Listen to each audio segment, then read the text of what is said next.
सुमित्रा, शालिनी का विवाह योग्य वर ढूंढने का समय आ गया है। हमें किसी योग्य राजकुमार का चयन करना होगा। हाँ महाराज, लेकिन आप ही तय करें।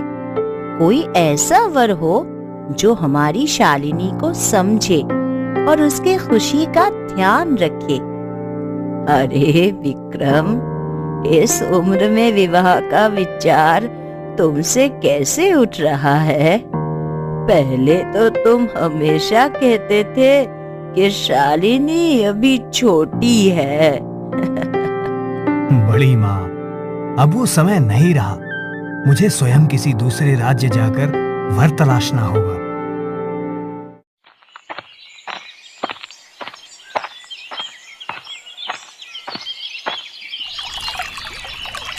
अरे भाई, ये नदी बहुत गहरी लगती है, पार करना मुश्किल होगा। क्या तुम मुझे पार करा सकते हो? पार तो करवा दूंगा महाराज। ओह माफ कीजिए, मैं तो बस साहब कहने वाला था। आपकी पोशाक तो ऐसी है कि आपको महाराज कह दिया। नहीं नहीं, तुम मुझे साधारण यात्री ही समझो। तो क्या तुम मुझे पार कराओगे? बिल्कुल, लेकिन एक शर्त है। मेरी नाव में सवार होने से पहले आपको अपनी पगड़ी उतारनी होगी। क्यों भाई, पगड़ी क्यों उतारनी पड़ेगी?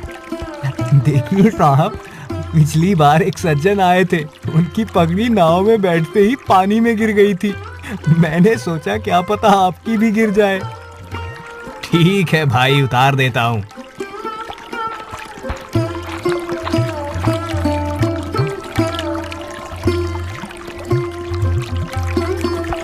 ये तो बड़ी गहरी नदी है, कभी कभी डर भी लग रहा है। अरे साहब चिंता मत करिए, मैं हूं ना, केवट राजू। मेरे साथ तो मछलियां भी मजे में तैरती हैं। अच्छा, वैसे तुम इस नाव में हर रोज कितने लोगों को पार कराते हो? जितने आ जाए सबको। आप जैसे बड़े लोग कम ही आते हैं, बाकी तो सब साधारण किसान और मछुआरे ही होते हैं। पर हाँ, हर बार नई कहानी जरूर होती है। नई कहानी कैसी? जैसे कि पिछली बार एक आदमी अपनी भैंस लेकर नाव में बैठा। भैंस बेचारा इतना भारी था कि हम बीच में अटक गए। सचमुच? फिर कैसे पार किया? भैंस को तो वहीं छोड़कर वापस जाना पड़ा। अब आप तो ऐसे नहीं करेंगे ना? नहीं नहीं, ऐसा कोई सामान नहीं है मेरे पास।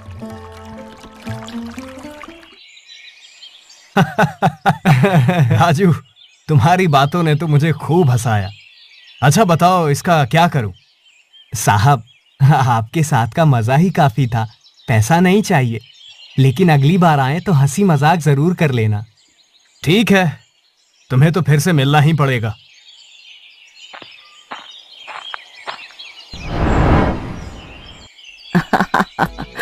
तो ये साहसी केवट ने बिना पहचाने ही आपकी मदद की।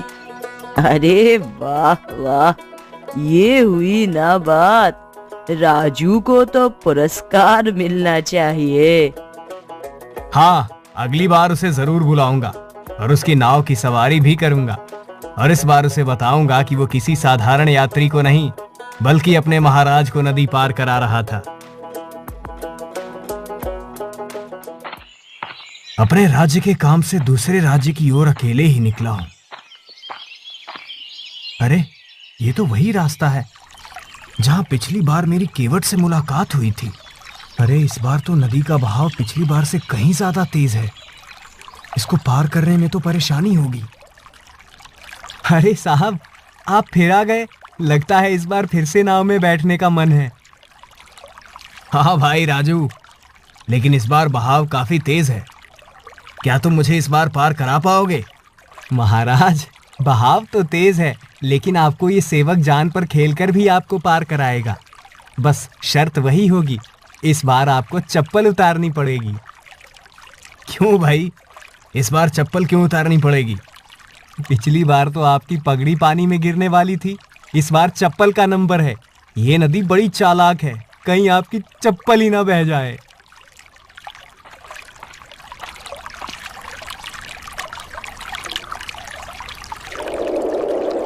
अरे राजू, ये क्या हो रहा है?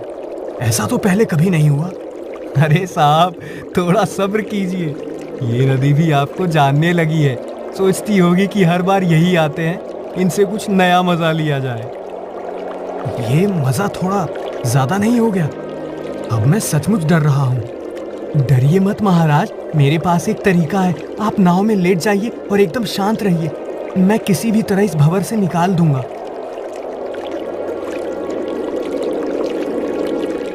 अब की बार तो इस भंवर से हम बच गए। अब चैन में चैन आया। राजू, तुमने मेरी फिर से जान बचाई। मुझे तो लगता है तुमसे बार बार मिलना ही पड़ेगा। हर बार कुछ न कुछ नया लेकर आते हो। महाराज, अब आप हमें पहचानते हैं तो क्यों ना अगली बार आप स्वयं को हमारे पास आमंत्रित कर लें। कोई संकट हो या ना हो, हम हंसी मजाक का तोड़ निकाल ही लेंगे। तुम्हारी ये बुद्धिमानी और जिंदा दिली मुझे बहुत पसंद आई।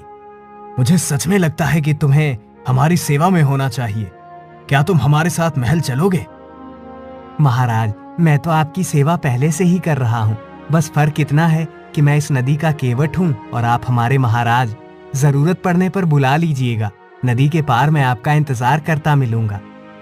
ये अंगूठी तुम्हारे लिए, ताकि तुम जब भी चाहो राजमहल में आकर मुझसे मिल सको। इसे दिखाकर आना, दरबार में तुम्हारा स्वागत होगा। महाराज, ये मेरे लिए गर्व की बात होगी।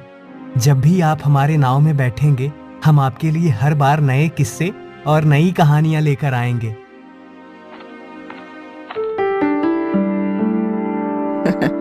तो वह तुम्हारी जान बचाकर भी अपने साथ तुम्हें वापस लाना नहीं चाहता? हाँ, राजू तो अलग ही किस्म का आदमी है। उसके पास अपनी ही दुनिया है और वो उसमें बहुत खुश है। अरे वाह वाह, कोई तो मिला जिसने तुम्हारी पगड़ी और चप्पल दोनों उतरवाए। मुझे तो उसके किस्से सुनने का इंतजार रहेगा। पिताजी, अगली बार मुझे भी ले चलिएगा। मैं भी उस अनोखे केवट से मिलना चाहती हूँ। बिल्कुल, अगली बार पूरी रानी की सवारी राजू की नाव में ही होगी। देखते हैं तब वो क्या नया नया मजा देता है। दासी, मैं अपनी सहेली से मिलने का बहाना बनाकर असल में पड़ोसी राज्य के राजकुमार से मिलने की योजना बना रही हूँ। पड़ोसी राज्य के साथ पिताजी का संबंध अच्छे नहीं है। राजकुमारी, फिर आप राजकुमार से मिलोगी कैसे? बस दासी, यही योजना बना रही हूँ कि मैं राजकुमार से मिलूं कैसे। मुझे ये मौका मिल गया है। पिताजी को बस यही बताना है कि मैं अपनी सहेली से मिलने जा रही हूँ और फिर मैं राजकुमार से मिल पाऊंगी। बेटी, क्या बात है? आज कुछ खास तैयारी क्यों कर रही हो? माँ, मैं अपनी सहेली से मिलने के लिए पास वाले गांव में जा रही हूँ। पिताजी को कुछ मत कहिएगा, उन्हें मेरी चिंता हो जाएगी। अच्छा, ठीक है, लेकिन जल्दी लौटना। मैं राजा को नहीं बताऊंगी, बस ध्यान रखना। महामंत्री, राजकुमारी आज पड़ोस के राज्य के राजकुमार के साथ मिलने जा रही है। अच्छा, फिर तो मेरा बहुत अच्छा मौका लगने वाला है। मेरी चाल कामयाब हो सकती है। अब मैं राजकुमारी को अगवा कर सकता हूँ और सारा इल्जाम पड़ोसी राज्य के ऊपर डाल दूंगा। यदि मैं राजकुमारी का अपहरण कर लूं और सारा दोष पड़ोसी राज्य पर मढ़ दूं, तो महाराज स्वयं उस राज्य पर हमला कर देंगे। मेरी योजना सफल हो जाएगी। अब मुझे बस ये देखना है कि राजकुमारी किस रास्ते से जाएगी।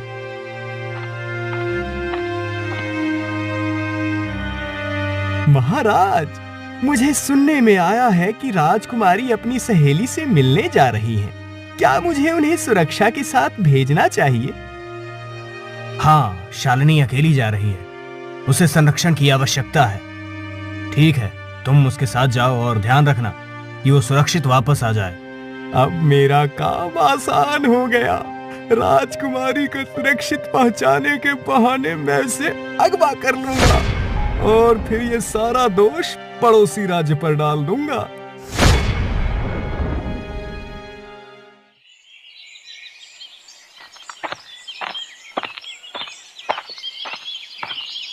ये महामंत्री यहाँ क्यों है और राजकुमारी के साथ क्यों जा रहे हैं? कुछ तो गड़बड़ है, मुझे इसका पता लगाना होगा। अब हम राजकुमारी को यहाँ से लेकर चले जाएंगे और रास्ता ऐसा अपनाएंगे कि कोई सोच भी नहीं सकता कि हम कहाँ गए हैं।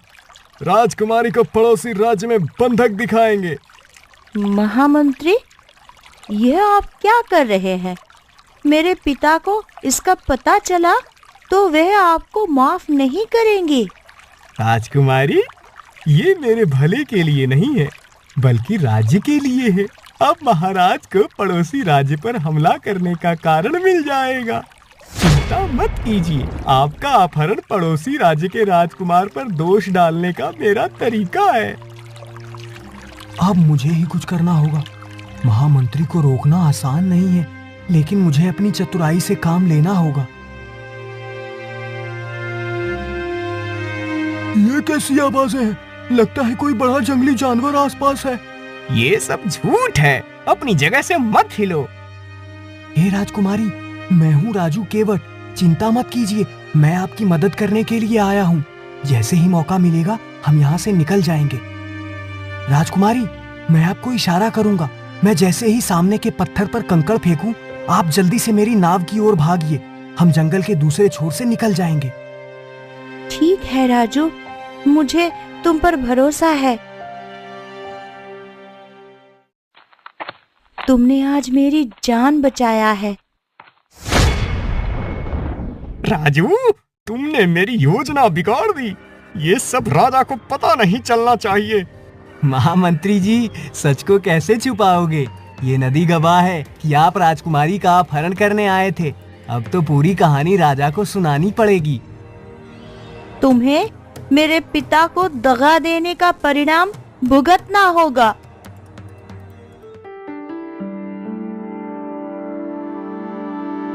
पिताजी, आज मुझे महामंत्री ने अगवा करने की कोशिश की। वह केवट था जिसने मेरी जान बचा ली, वरना आज मेरा अपहरण निश्चित ही हो जाता। महामंत्री, तुम्हारी हिम्मत कैसे हुई राजकुमारी का अपहरण करने की? ये सब क्यों किया? महाराज, ये सब मैंने राज्य की भलाई के लिए किया, लेकिन ये राजू, वो तुम्हारी सच्चाई सबके सामने लाने का साक्षी है। तुमने मेरे विश्वास का गला घोंटा है। पिताजी, राजू ने ही मेरी जान बचाई है। महामंत्री की ये चाल अगर सफल हो जाती तो ना जाने क्या होता। राजू, तुमने एक बार फिर मेरी जान बचाई। मैं तुम्हारा कर्जदार हूँ। दैनिको, तुम अभी के अभी इस मंत्री को कैद कर लो। इसने हमारी राजकुमारी को अगवा करने की कोशिश की है। इसको इसका दंड जरूर मिलेगा। अर्जुन, मुझे डर लगता है। अगर पिताजी को हमारे प्रेम का पता चल गया तो वो बहुत क्रोधित होंगे। वह तुम्हारे राज्य को पसंद नहीं करते हैं। जब से मंत्री को कैद किया गया है, तब से अब मैं तुमसे आराम से मिलने आ सकती हूँ। अब मुझे पिताजी का डर भी नहीं लगता। शालिनी, मुझे भी डर है, लेकिन मैं वादा करता हूँ कि जब तक तुम्हारे पिता का आशीर्वाद न मिल जाए, मैं तुम्हें कोई भी परेशानी नहीं आने दूंगा।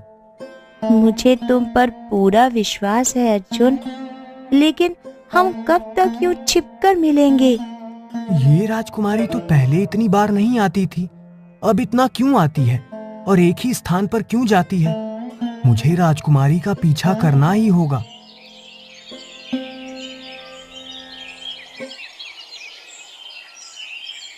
अरे, ये तो पड़ोसी राज्य के राजकुमार अर्जुन है। तो यही कारण है कि राजकुमारी बार बार यहाँ आती है। राजू, तुम यहाँ क्या कर रहे हो? राजकुमारी, घबराइए मत, मुझे सब समझ आ गया है। आपके और राजकुमार के प्रेम के बारे में मुझे सब कुछ पता चल गया है।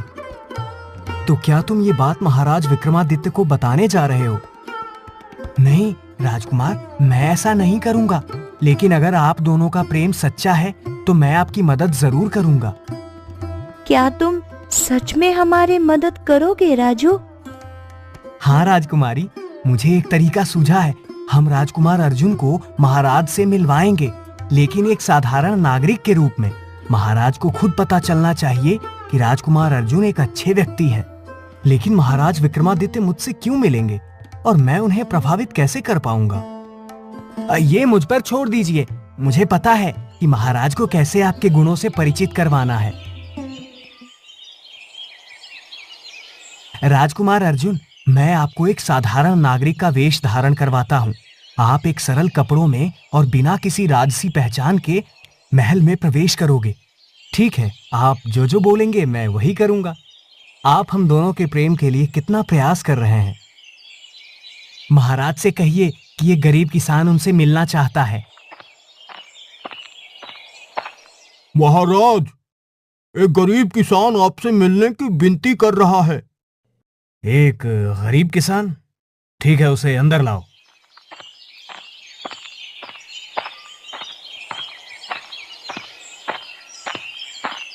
कहो, किस कारण तुम मुझसे मिलने आए हो?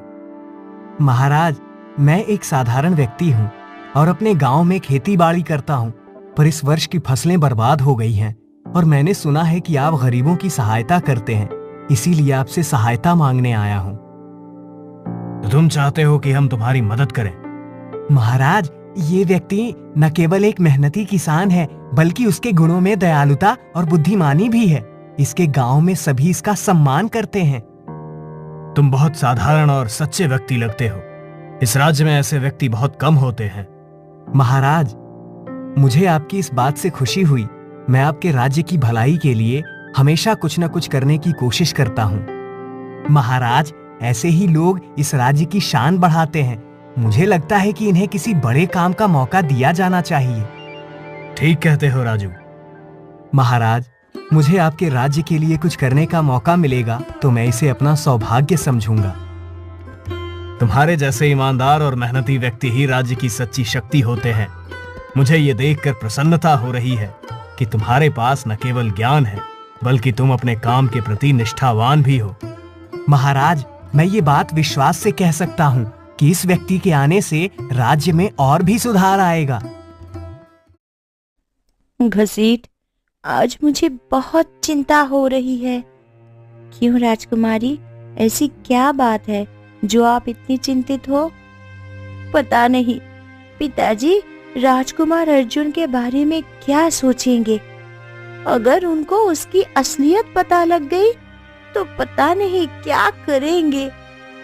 हे प्रभु, पिताजी को अर्जुन की सच्चाई समझ में आ जाए। केवट ने हमें ये मौका दिया है, अब बस हमें सफलता मिलने की प्रार्थना है। महाराज, ये साधारण किसान एक सच्चा व्यक्ति है। उसके काम और व्यवहार से मुझे यही लगता है कि वो किसी भी चुनौती का सामना कर सकता है। हाँ, मुझे भी अब धीरे धीरे समझ में आ रहा है कि ये व्यक्ति साधारण नहीं है। ऐसे व्यक्तियों से ही राज्य की भलाई हो सकती है। अगर ये व्यक्ति हमारे राज्य में रहेगा तो हमारे राज्य को एक नेक, ईमानदार और सही राह दिखाने वाला नवयुवक मिलेगा। बिल्कुल सही महाराज, आपका निर्णय बिल्कुल सही है।